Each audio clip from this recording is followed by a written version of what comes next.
생산 공장에서 로봇을 이용한 공정은 오래전부터 존재했습니다. 1962년 미국은 본격적으로 산업용 로봇 개발에 뛰어들었죠. 1976년 로봇을 도입한 일본은 한때 로봇 왕국이란 별명을 얻기도 했는데요. 현대에 이르러 로봇이 없는 공장은 이제 찾아보기 힘들 정도로 보편화됐습니다. 예를 들면 요즘 이제 많이 회자되고 있는 한 예입니다.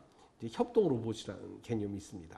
이제 그거는 목적이 사람과 로봇이 같은 공간에서 작업을 할 수 있다. 이제 이런 의미로 만든 게 이제 협동 로봇인데.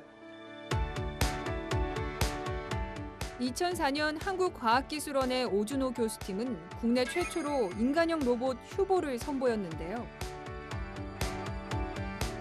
이후 재난 로봇 등으로 진화하며 위험하거나 고단할 수 있는 인간의 노동 환경을 대체해주는 로봇으로 성장하고 있습니다.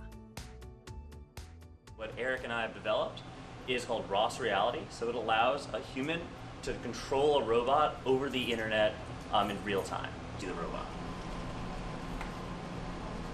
So, oh yeah. There you go. Oh yeah, here you see here. Cool. So what I So have to do? here are your two controllers. Oh yeah. And then to actually move the robot arm, you can put your hand out like this and squeeze, and then now the robot will try and follow wherever you move. Oh yeah.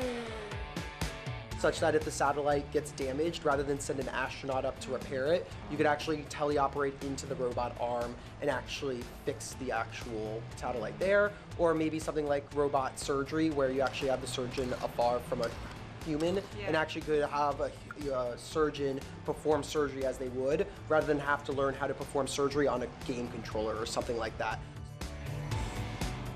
I think that we are going to see a period of adjustment in this new technological industrial revolution, where AI and robotics are going to be able to displace human intellectual capability and human labor.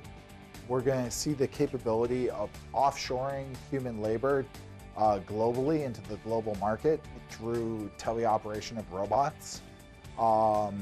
So I think there's going to be massive disruption globally to the job market.